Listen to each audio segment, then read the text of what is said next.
Good morning, everybody. Today is Wednesday, August 25th. You are joining us live behind the lights and cameras of the TV show Wake Up, Explore Your Passion to hear the personal successes and real challenges in the pursuit of a dream right here in Hollywood. You're joining us for Wake Up Radio. Good morning, everybody.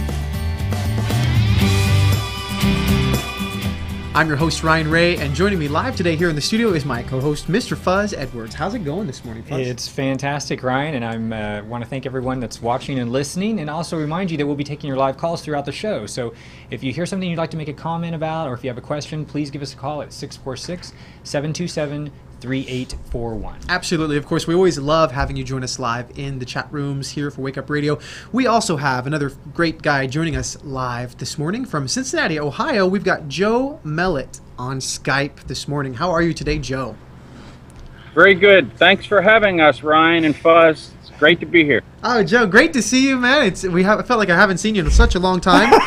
Joe, you are the founder of Bicycle City. You're doing some amazing things to help the environment, to help people out. Tell me a little bit about how you got started and what Bicycle City is all about. Okay.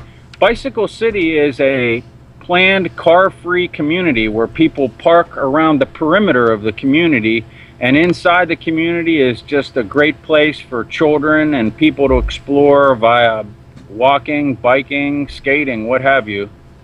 Excellent. And we got started in the early 90s. That's when the idea started taking shape. And today, Joe, we're 2010 now, and that's more than 20 years, about 20 years that you've been working on this project. What's taken so long?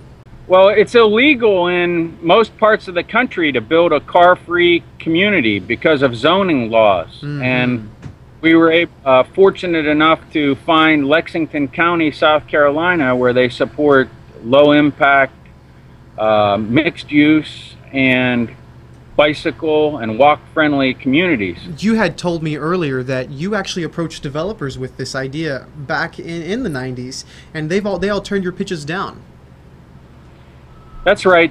The developers I talked to were interested in golf communities, but the National Sporting Goods Association, they were quoted as saying, bicycling's more popular than golf, skiing, and tennis combined. Wow. So when I saw that, I really felt like we were onto something.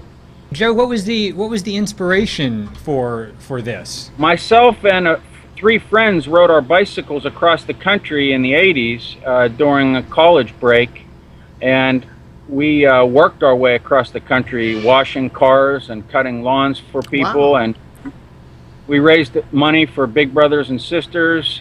We just found that it was a great way to interact with people and be part of the community instead of just driving by on the interstate. Yeah, absolutely. And you had mentioned before that you had a couple of tragic incidents involving cars that may have also contributed to your motivation. That's right. I was hit by a car twice, and tragically my good friend just a few years ago, he was hit by a car in Florida, and he died. Wow. Do you think that if you hadn't had these unfortunate circumstances with automobiles, do you think that you would have still been as passionate and as determined to develop this bicycle car-free community? I don't think so.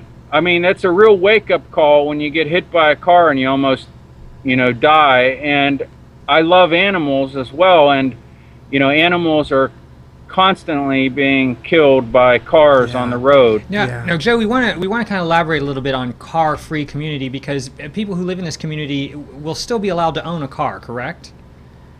That's right, and they can park it around the perimeter. We have what we call convenient community parking on the perimeter, and our first 10 lots that we're going to have, or 10 home sites that we'll have available in about 2 months, they're only about a minute and a half walk, or less than a minute bicycle to their cars if they want to use their cars for vacationing or commuting to the city. Although we're planning on having a green shuttle as well to the city.